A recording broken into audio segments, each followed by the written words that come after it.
Hey guys, what's up? This is Shark talking. Welcome back to my channel. So today video is about Tales of Crestoria, and we'll be giving a look on this new banner. We have some information for you guys. Just click here on contents. You will see that we can still summon for the first part of the summer event. You can see Kanono is still here. Same with Vague. The Kanono, and then we have Vague. So on this banner you can summon for the past character as well. So those that waited probably have a better chance of getting the whole gang now. But guys, the real question is this character worth summon for? This is why you came here, and we'll be talking about this right now. Let's start with Yuri. Yeah, Yuri, it's very strange because they give him a sword from the dark element, but he actually uses water guns. So they lost a chance to make another gun type, especially because I think they already have issues and didn't want to go through that route. But it would make more sense, okay? So you can see that this character here is very balanced. He is more geared towards HP, has average attack and defense. We have to remember that the max attack is around 4,000, so he has only 60% of that.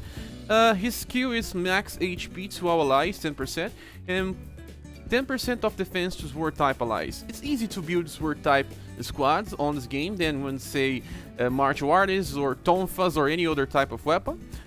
So this is still nice, but it's more built for raids, you see, to survive a little more. His mystical art, he's another mystical art that hits all enemies. We see that this is becoming a trend. They are releasing characters that can attack everyone, but on the same time it loses power. Only 120% of damage when 2 hits, and that is considered a maxed mystical art. So it will probably be around 90 or 80% on level 1 without any awakening. But a good thing here is that it has 100% chance to decrease the attack of all enemies for 20% for 3 turns. And guys, 3 turns, imagine, you use this on turn 1, and the all 8 needed to unleash this skill is 210, right? This character doesn't have many hits, so you have a real hard time to get critical hits and get more than 50 all way on normal content. And if you're using him against Holly, you probably get 60, right? 180, you'll still miss 30. So unless you can get some critical hits or break the gauge, I don't think you can unleash this mystical art before turn 4. It will be very hard to do so. But turn 4 seems pretty okay, even through its 210, I think you can get at least 1 critical to reduce that on content where it's not Holly, or when it's Holly, you always have it by turn 4. So only 1 turn your enemy will be able to attack without having been debuffed. 20% debuff is huge on this game, especially on raids, so I think this guy was made for raids. Both characters are made for raids. Raids is like 90% of the content on this game anyway. So it's better to decrease the attack of your enemy than debuff the defense. So a little interesting because he also has a debuff for defense. The first art, Tiger Blade, has a 130% damage with 3 hits on enemy with a cooldown of 2. It reduces the defense by 10% for 2 turns, has a cooldown of 2, and the second art is just Lone Wolf Charge, and it's 200% damage, very high, most of the arts on this game, but it has 4 hits on only 1 enemy. I think it should have a cooldown of 3, in my opinion. But usually cooldown of 3 has lower than 200% damage. He's sacrificing speed to get more power, but no effects, and his normal attack is only 2 hits. So Yuri here is competing for the slot that's already on the game. He's competing with Ledger. So we need to check Ledger to talk more about Yuri. So, okay, let's go to Ledger. And Ledger is a debuffer as well, but very, very different. Ledger is cool because of the combination of the things. You can see that he is more geared towards attack. His skill is very nice for combo makers. He's actually average combo maker. He gives 10% attack to all allies after 20 hits, and 13% attack to dark allies after 20 hits. It's a good combination. You can get lots of damage by using him alongside Leon. They were made to be together. Which one you get more hits, and both mystical arts are very nice. Leon has lots of hits, his one skill has 15. His normal attack is 2 hits as well. His arts also have a better combo generation than, say, Yuri. But his debuff is not as strong as Yuri. The already power creeping Ledger on this regard is only 5% of debuff to only one enemy. And we have a full enemy debuff with Yuri. You see here, most of the time you won't need it to be AoE. I think it's strange because it seems to be more geared towards raids, but this will work better on towers, where you can unleash this on a specific moment to reduce incoming damage, where you have more than one enemy that is strong.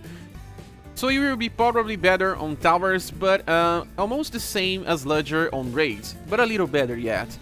But you are lacking the combination here because, like I said, Leon and Ledger has a very nice power combination because they use the same weapons and same element. So you can build a very nice subgrid by using the same combinations. We have lots of options to build Dark Dual Blade subgrids. And you can see the second art only reduces the defense of the enemy by 10% as well. Also, when you check the cooldowns, you see that's the same. Ledger has 2 cooldowns on the first art and 4 cooldown on the second art. This is the same for Yuri. So in my opinion, I think that Yuri will be better for towers, while Ledger still is better for raids because it can be paired with Leon. But if you do not have Leon, or if you have Yuri instead of Ledger, you'll still be getting good uses. But I just wish that Ledger was not so easily power crept right now because 20% debuff is huge, guys. I think Yuri will have a better long time use, in my opinion. But we'll have to have another pair combination to use with Yuri because right now Leon and Ledger is the best pair. Okay, so now let's just give a look on the Memorial Stone for Yuri. Memorial Stone, you can see that his Memorial Stone is more geared towards HP and defense, with no much attack, and the Memorial skill is even more defense. So this is perfectly fine for tower, can work for raids, even though you still want more damage. I don't think this is good enough for you to just try to build his own Memorial Stone. I think all the duplicates you should use to try to awaken your Yuri. Especially because that will make him a little stronger, and his mystical art is already very weak without awakenings. So this covers for Yuri. I think he's a little better than Ledger, but he will not replace Ledger if you have Leon and Ledger on your squad. So next one is Rooty. Let's talk about Rutee. Rutee is a combination of sword and water element. She's very balanced. You can see that she has 3000 attack and defense, so exactly the same. You can build her more towards attack and defense depending on what you want, and the HP is on average. Her passive skill is very interesting as well because she's more geared towards raids. You see that she gets 6 attack to our allies, and the HP of our allies will be restored by 12 when an enemy breaks.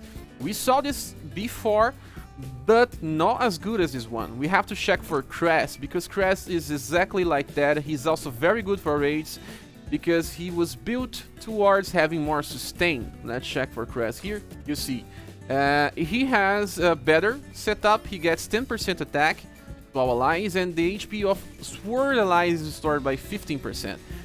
So he's more restricted. It has to be Sword allies, and he gets 10% to everyone. It's a very nice skill, but when compared to Rutee, Rutee is universal. She gets to everyone, you see? HP of all allies restored by 12% when an enemy breaks. So you can use this to say, if you are using stealth, she will heal stealth, but Crest won't heal stealth. So she loses some power but gets more healing towards diversified squads. So let's check her mystical art. Hurricane Zen, this is very powerful mystical art with a very long cooldown as well. The OA needed to unleash this beast is 240. That means it is 4 turns you're using her against Fire Elemental.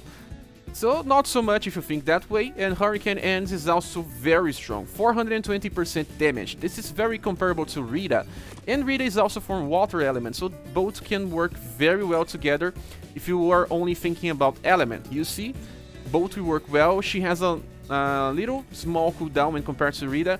Rita probably needs a critical hit chance Memorial Stone so she can at least reduce it a little, try to unleash it on 4 turns as well, and both are more geared to our mystical art damage. Okay, so let's keep looking on Rita. Her normal art is a little different than what we've seen before. Acid Rain is a debuff that will debuff the defense of the enemies. All enemies for 4 turns with a 5-turn cooldown. This can be huge when needed, Let's see if we can get some content where the defense is so high that you need to break the defense to get more damage. But right now, I don't think this is so good as the game says. The game is selling that this is very huge, but well, I think pushing more attack is better than reducing the defense of the enemies, because not all enemies will have high defense on this point of the game, maybe in the future, and if you were able to increase even more your attack, it would be better. She also doesn't have any damage with the skill, so you are losing damage by using this art, and it's very slow, because it also covers for 4 turns, so when it's good, but most of the time it won't be needed. And her second art is called Slash Rain. Slash Rain is 180% of damage and 4 hits with 1 enemy. Her normal attack also has 2 hits, so you can see that Slash Rain is okay because that's exactly what we get when we have a full damage type art without any effects. With 3 cooldowns, 180% is okay. But on the same time, I don't think this is so much of a good combination. We can get better in the future. Rooty will fail when we don't need defense down, and she's only using one of her arts to inflict damage, while all of the other turns she will only be using normal attacks. So the only thing good is that her skill can heal allies when an enemy breaks, with a lower effect than perfect combinations of elemental types or weapon types. And now for Rutee's Memorial Stone, you can see that it's geared towards defense, so she's even better on raids if she wants to survive, but not so much attack, with below average HP. It gives 18% of critical hit to other allies. I think this can be skipped. In my opinion, it's not so hard to find critical hit type of Immortal Stones. You will have to take some time to find another one that matches the same weapon and element combination, but if you are trying to get the character maxed as soon as possible, it's more easy to awaken than choosing maxed Memorial Stone in the first place. And now let's talk about Arena. I think Yuri is even better than Rooty because, well, he does AoE damage with his mystical art, and he also debuffs the attack of the enemies. It can help for you to survive a little more on the last turns of the fight. And Rutee also helps out when you're facing enemies that have lots of defense, but she doesn't do damage with her art. So I think she would take so much time to unleash her mystical art, probably on 4 turns or more. I think Yuri has a better long-term usage because of the debuffs, and 20% debuff, it's huge. His mystical art has a very good uptime, you'll be active most of the time, and I think this will be nice in the future, trying to debuff some of the bosses that are very strong and very hard for raids. So this is my opinion. I think Yuri is a little better if you don't have Ledger. You can still use him alongside Liam, it's just that they won't have a perfect combination, and he's way better than Vicious in my opinion. And even if you don't have any other elemental damage, I think Yuri is exactly the best of all summer units in the game right now. Even a little better than Kanono in my opinion. We probably get another characters that can have a healing and an attack, and Yuri debuff on a mystical art seems pretty fine, and he doesn't really need his Memorial Stone. You can use it over other Memorial Stones that are easy to find, like we can use Chronos, we can use Richter one, and also for Mabel. I won't be summoning right now because I still want to see what they will bring to us after summer ends. And we still don't know if the summer units are only here because it's still summer on the game, or if they will be limited or not. So in my opinion, Yuri is good, Rutee is skippable, and it's on your hands. Thank you for watching this video, please subscribe if you haven't, and you can also help this channel by using the Patreon, Coffee or PayPal buttons on the description of this video. Thank you for watching, we see each other in the next video. Bye!